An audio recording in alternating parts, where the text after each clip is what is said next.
నెరవేరిన పుంగనూరు నియోజకవర్గ ప్రజల 30 ఏళ్ల కల. 1986 నుంచి పుంగనూరు డిపో వస్తుందని ఎదురు చూస్తున్న కాలాలకి కళ్ళు సూపులు పోయినాయి. పెద్దిరెడ్డి రామచంద్రారెడ్డి గారు పుంగనూరు రావడమే మీకు డిపో ఏర్పాటు చేసి బ్రహ్మాండంగా నడుపుతానని చెప్పి జగన్మోహన్ రెడ్డి చదువులో ప్రకటించారు.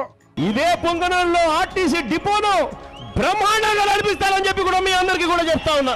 2019లో జగనన్న ప్రభుత్వం రావడం, శ్రీ పెద్దిరెడ్డి రామచంద్రారెడ్డి గారు మంత్రిగా బాధ్యతలు స్వీకరించిన మరుక్షణమే ప్రజలకిచ్చిన హామీలను నెరవేర్చాలనే దృఢ సంకల్పంతో సుమారు 8 కోట్లతో పుంగనూరు డిపోని పూర్తి చేశారు.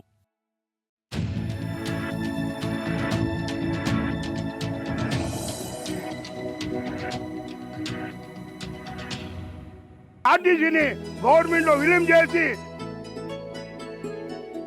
గ్రామీణ ప్రాంతాలకి ప్రజలు ఇబ్బంది పడుకున్న రోడ్డు ఎక్కడ ఉంటే అక్కడే బస్సు తిప్పాలని పెద్దిరెడ్డి రామచంద్రారెడ్డి గారు, మిథున్ రెడ్డి గారు ఇచ్చిన ఆదేశాల మేరకు ఈ రోజు పుంగనూరు డిపో కాదు, మినీ బైపాసు, పెద్ద బైపాసు, అదే మాదిరి జగన్మోహన్ రెడ్డి కూడా మాకంతా భవిష్యత్తు జరిపించిన దానికి పెద్దిరెడ్డి రామచంద్రారెడ్డి పుంగనూరు రావడమే పుంగనూరుకి ఒక కళ.